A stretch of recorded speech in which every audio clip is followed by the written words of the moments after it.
We are going to speak about Daniel. Do you know Daniel? How many of you know Daniel? Do you know Daniel? Do you know anything about Daniel?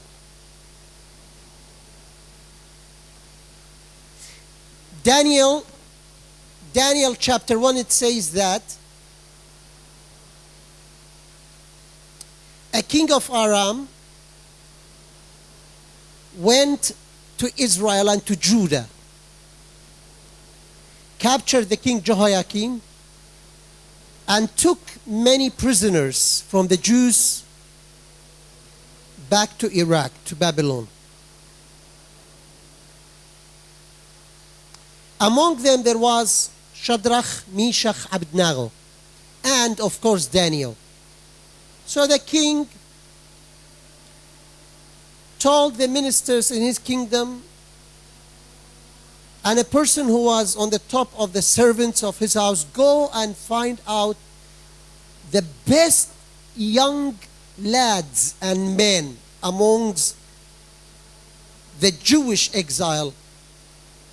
Get them to me. I want them to be blameless. I want them to be healthy and strong. I want them to be without blemish. And I want them to be wise and smart. So they went, amongst whom they got Daniel, Shadrach, Meshach, Abednego. And of course they told them to teach them the language of the Chaldeans, because these people were Jews. And this is Judah. You know, the kingdom of Israel divided into two. 10 tribes on the north called Judah, and Israel, and 2 tribes, Judah and Benjamin. They are in the south, and they are called Judah, Yehuda. So Israel went astray off of God and went away from God before Judah, Israel. And they have bad kings. They led the people to do wrong. So they went to exile years before Judah in this incident. That king Jehoiakim, and the name Jehoiakim means Yahu, means God. Yakim means raises. His name is beautiful. But the evil in Judah, the evil that penetrated Judah, made them go to exile. So I wonder, are we in exile? Are we living worthy of the God who called us or not? So when they went there, the king told his men to feed them the best food, teach them the language of the country, and give them wine, and leave them for such a period of time so that they will be good looking, they flourish, they look nice, they'll be wise and smart, and they train them how to behave in the presence of the king. So here comes the guy who is on the top of the eunuchs, and he told them, come on. His name is Arioch. He told them, you have to eat this and drink wine. Daniel spoke to the man in charge, and I told them, no, I don't want to be defiled. I don't want all the good food of the king, nor his wine. We will have our own diet. The thing that doesn't anger our God. Give us some time and test us. See if we are not gonna look better than all the rest. So the guy told him, listen, if I do that, the king may behead me. He said, okay, just give a few days and see how we go. So the guy, the chief of the eunuchs, he said, okay, fair income. After a week or 10 days, this person in charge of Daniel and the rest of the people, he looked at Daniel and these 3 boys, and he saw that they look better, wiser, they are so vivid, and they are flourishing. Daniel put in his heart that he will not get defiled by the diet of the king, the food of the king, nor his wine. The kingdoms of this world are under the control of the evil one. And the world is presenting a special diet to the men and women and children of God. The diet is not just the food. Now there is another diet. It is something that feeds your spirit. The food that touches your eyes, the things that you see. The foods that they penetrate your ears, the thing that you hear. All the stuff that they go around your brain, these are the diet, the food, the issues of this world that are presented to you cheaply. Sometimes there's peer pressure to be alike.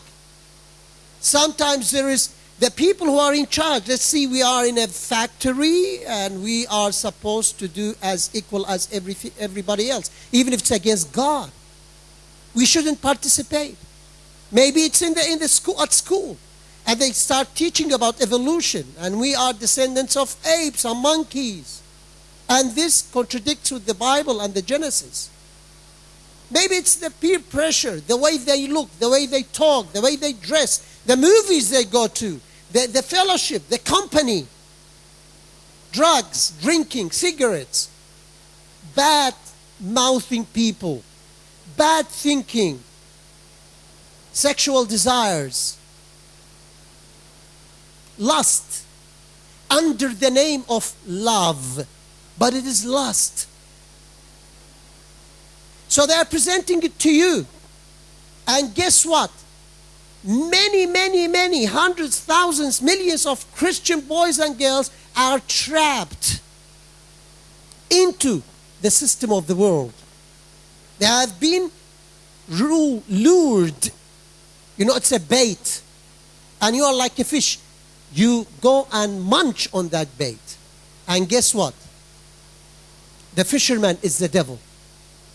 And he's pulling in and pulling in. But you have the chance to let go.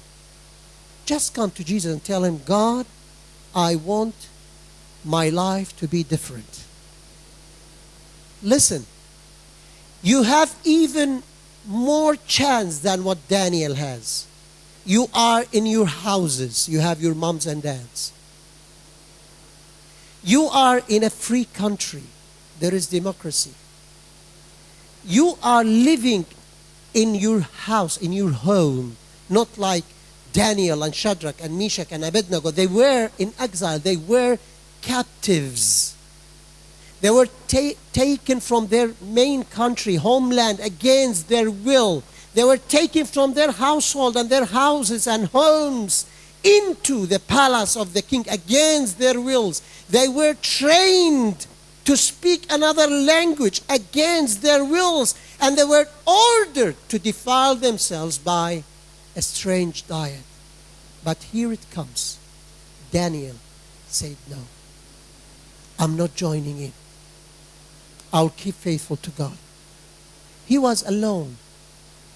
He wasn't with dad and mom. He didn't have a pastor like me and the pastors you have who preach to you. They didn't have dad and mom and tell them, be careful, don't do this, do that. Millions of times you come against dad and mom, and do you know, you are coming against the source who's taking care of you and trying to make you on your best. You don't know. If you know the English language better than your mom and dad, this will give you an indication you are smarter and wiser than them.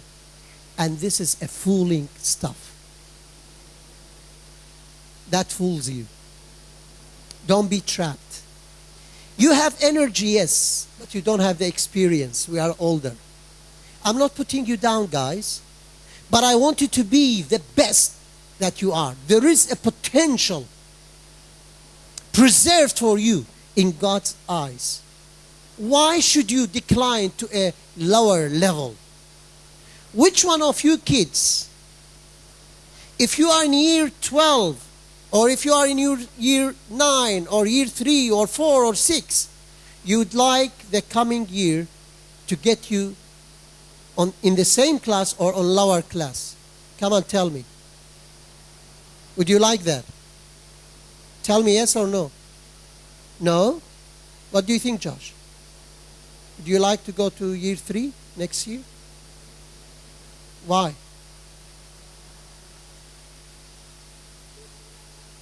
What about you, Yosef? Do you like to go on lower level? So how come we drop in our spiritual life into a lower level?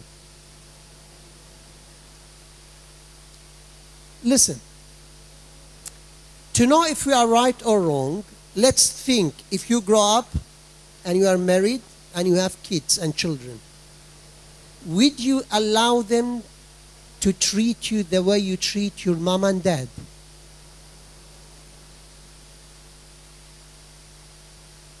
Fufu, what do you think?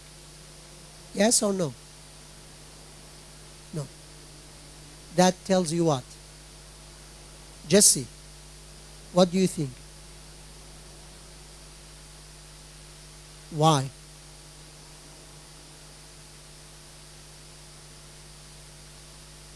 So, in another way, you're telling me the way you deal with dad and mom is wrong. You wouldn't accept it for yourself. Would you like your kids think and behave the way you think and behave? Don't answer me. Answer yourselves. Would you like them to dress the way you are dressed?